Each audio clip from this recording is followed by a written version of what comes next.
what's going on YouTube? It's your boy GZTV. As always, it is very fucking late. Holy shit, it's almost 3 o'clock in the morning. I just got done streaming for a very long time.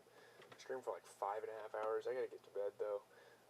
We're just gonna cover some basketball real quick here. We had a couple good NBA games, but obviously there's an Elite 8 game we need to talk about as well. So we're just gonna kind of get going here. We're gonna start Nets Wizards again. These are two teams that are out of the playoffs basically, but yeah, Drew Timme scores the go-ahead basket, and the Nets' three-point victory over the NBA worst Wizards. It's March Madness, and obviously a March Madness legend is Drew Timme, so that's pretty cool. Drew Timme scored the go-ahead basket on a cutting layup with 7.7 seconds left, and the Brooklyn Nets beat the worst team in the NBA, the Washington Wizards. No surprise there. Put him up for good in the final seconds. Shout out to Drew Timme finally getting his NBA moment. I know people have been waiting on that because, well, the guy was a legend at Gonzaga, so yeah. Alex Sarr obviously made it tough for them. Very lengthy player. Pretty decent basketball for how bad these teams are. Like, A.J. Johnson was hitting threes for the Wizards. Tyrese Martin's a really good player for the Nets. I think he could be a solid role player for years to come. But, yeah, he scored 20 points. He shot 60% from three. You get 20 points off the bench for Jalen Wilson, and those guys really put their best foot forward and got them the dub. A.J. Johnson put up 20 points for the Washington Wizards, and you also get 20 points from Curtis Jones, or Colby Jones, sorry, I'm thinking of someone else. Yeah, just kind of looking at things, I do think Justin Champagnie could have played a little better. He played efficient, and maybe they should have given him more minutes. I don't know what was going on. They decided to go with Colby Jones. They decided to go with, a guy like Martin there on the bench. I don't know. I think Julian Champagnie played pretty good. It was kind of a weird coaching decision. I think it's just bad coaching, and it's just a bad franchise in general, which is what led the Wizards to lose that game. Moving on here to the Mavs and the Bulls. The Mavericks outlast the Bulls by a point to pad the lead in the play-in race. Now they're really setting the tone here in the play-in and really putting themselves forward there. Love to see that for the Mavs. Obviously, it's not great. I don't think they're going to make any noise in the playoffs, but it's going to be cool to see Anthony Davis and the guys play upon the regular season. Great scoring for Klay Thompson. P.J. Washington did a decent amount there, and they get to the victory. And the Bulls just had some huge wins against the Lakers and whatnot, so this was pretty cool to watch the Mavs. Kai Jones, man, he's awesome.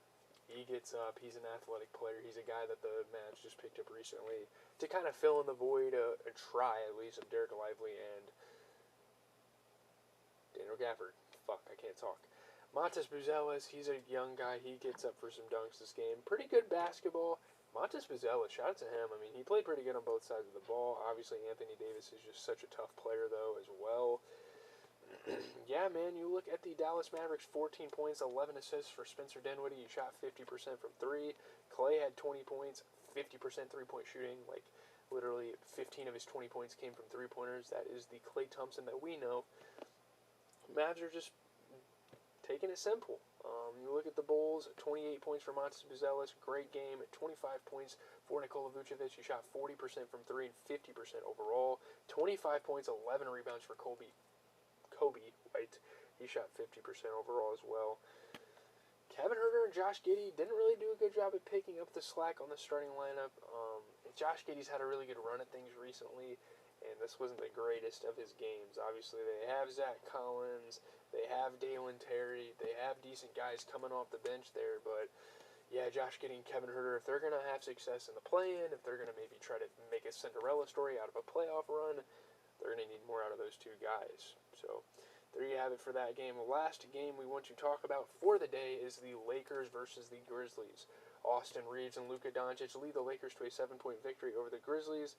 Spoils Isolo's debut. Tuomas Isolo is the interim coach because they just fired Taylor Jenkins. Now, I'm not sure if this is getting over the hump of being contenders type of situation, because this team is sitting at 14 games over 500. Taylor Jenkins and the Grizzlies, I think this season exceeded expectations. I guess the management must have said, hey, this guy's not going to be able to win us a championship just in the long run. He's not, he's a good short-term coach for now. In the regular season, he has success, but come playoff time, he's not great. I don't know if it's that, but Yeah, Austin Reeves, amazing scoring. Same with Luka Doncic, and those two as well being decent playmakers, just bouncing the ball off of each other. They played really fucking good.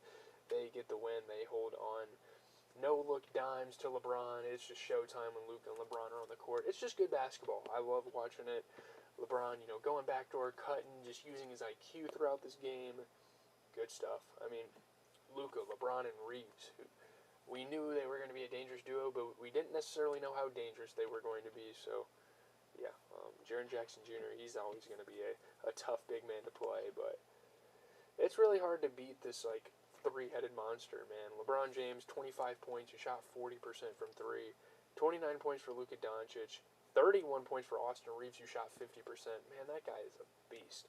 I love watching Austin Reeves out there, and the fact that he is, being the number one scoring option on a team like this is fucking incredible. It's such a fun thing to watch. You get to the Grizzlies, 24 points for Jaren Jackson Jr. He shot 75% from three. Good game for Zach Edey, 14 points, 11 rebounds, 70% shooting. Ja Morant had 22 points and 10 assists. This is one of his first games back in a while. 29 points for Desmond Bane. He shot 67%. I think the Grizzlies played a pretty good basketball game here. They had decent splits across the board. It's just they had to play the Lakers. And obviously, you get some pretty empty minutes for Luke Kennard. You would really kind of hope he'd get out there. I don't know, maybe give Lamar Stevens and Jay Huff a little more of a shot off the bench, because Luke Kennard just wasn't getting involved. I mean, he was passing the ball, moving the rock a little bit, but I don't know. He didn't really do much for this team. As we're going to move on to March Madness, we had the first day of the Elite Eight. I don't really need to talk about Alabama Duke. We know what it is there. Let's get into Texas Tech and Florida. That was the big game of the night. Walter Clayton Jr., this guy right here. I've been talking about him for a while. I've been watching him at Florida. The last couple of years he's been there. I think he started off at... What school did he start off? Was it Coastal Carolina or I can't remember. He used to be on a really small school. We used to go to a small school, but rallied Florida into the Final Four. They get a 5-point win in the March Madness tournament. Coach Todd Golden cut the final strand of the net, waved it to the crowd, and performed the famed Gator Chomp. There's so much pride in that school. There's so much celebration going on there. You got to give the Florida Gators credit. They've been kind of like the more slept-on one seed in this entire tournament, and they are able to punch their ticket, win their region like they were supposed to. And yeah, Walter Clayton Jr. just late three after three, just propelling him to a victory. The guy is so clutch. He plays more relaxed when he is in the clutch, and that is an ability that NBA teams are going to value out of him, I think. Federico? Is that his name? Are you serious? The guy in Texas A&M, his name is Federico. That's actually not a joke. What? I did not realize they had a guy named that, but he was a lob threat. Elijah Martin, man, he's another great transfer, getting away for slams. I think he went to KSU or Colorado or something like that before this. I don't know. Their transfer portal has been insane, man. Kevin Overton hitting some tough shots. Yeah, Elijah Hawkins has been great for Texas Tech all season. I do think he could have played better this game, though. You look at the Texas Tech Red Raiders, JT Toppin had a really good tournament performance. 20 points, 11 rebounds. He shot 67% from three. Another great player on their team, Darian Williams. He had 23 points. He shot 50%. But yeah, Elijah Hawkins did not play that good. They had Federico. They had guys like Kevin Overton. They had guys like Chance McMillian off the bench. They had a decent bench squad in this game. I think those guys should have played more. I think, Elijah Hawkins went out there, shot. 33% from three is not bad, but he shot 20% overall. He was passing the ball a great deal, and he got in foul trouble too. I don't know. Not a great game for Elijah Hawkins. You look at the Florida Gators, you get a 30-point performance for Walter Clayton Jr. while shooting 50%. That is incredible.